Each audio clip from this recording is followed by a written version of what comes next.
Uyabona-ke ezinye zezizathu ukuthi sibabize ngeyiweki. Buka nje nangomunye. Swing impela. Swing. Okay, let me explain.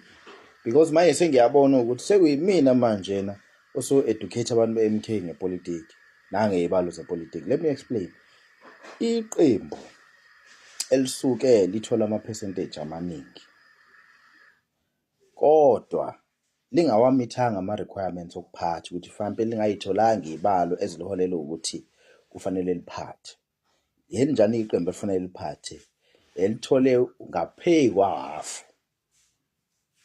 Ilona-ke kufanele liphathe. If wena ngizokwenza isibonelo nje, i-ANC yathola amavoti amaningi ko-national, base kuhlanganiswa national. Kodwa ya-understand ukuthi akusho ukuthi sekufanele iphathe.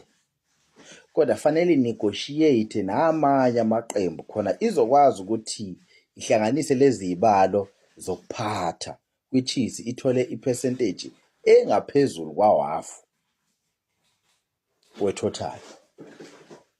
So, lento siyibuyela ithini? Iqembu ekupossible ukuthi noma ngabe kuthiwa lwatholanga amavoti amaningi kunamanye, kodwa nalo amavoti eliwatholile in terms of ama-percentage, kupossible ukuthi lingathi malinegotiate namanye liphathe, even though noma bekuthiwa libe u-number 2 ngokwey'balo mhlampe, kodwa liyakwazi ukuthi linegotiate nabanye liphathe. Hhayi kodwa ukuthi kusuke kukhona umuntu ontshontshile noma kusuke kunjani. Cha, akekho umuntu osuke entshontshile. Mhlampe kofanele ukuthi siphinde siqale emuva kwi-definition yegama, the word steal or stole. Okay, ustole usuyi-past tense ka-steal. But kofanele siqale define that word, kuqala ukuthi lichaza ukuthini.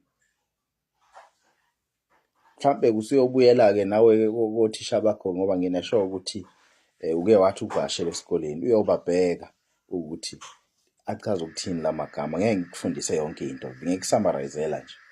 So akekho umuntu wantshontshela amavoti nina, akekho futhi umuntu wantshontshela ama-position, akekho umuntu wantshontshela indawo yenu yokuthi fanele nilide ama-negotiations. Ayikho leyo nto.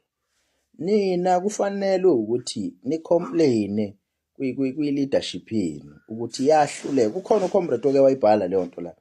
Fanele ni-complain kwi-high command or i-central command yenu ukuthi banifeyila ngokuthi behluleke ukunenzela ama-negotiations. Even though nami babe ne-majority yama-seat noma i-majority yamavoti, kodwa they failed ukunegotiate namanye amaqembu ngenxa yokuthi kwakukhona i-political immaturity, bephusha i-anger ne-hatred toward i-ANC. Ngezwe nje ukuthi khona naye bake benza ama-demands ukuthi fanele i-ANC remove upresident wayo. That's why that kuzonegotiate. Into enjani leyo? Ungayi-negotiate uyithini leyo nto?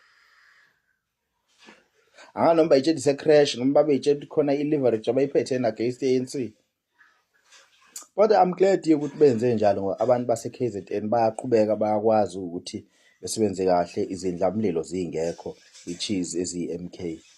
Kodwa nje yabona kusafanele ayi-challenge futhi uChillies. uChillies ngiyembona unawo umqondo wepolitiki. It's just that nje usendaweni wrong. Mawukuthi umlaleli kahle uChillies, usendaweni wrong meku-MK. Ayi-challenge ukuthi ake nifundise political.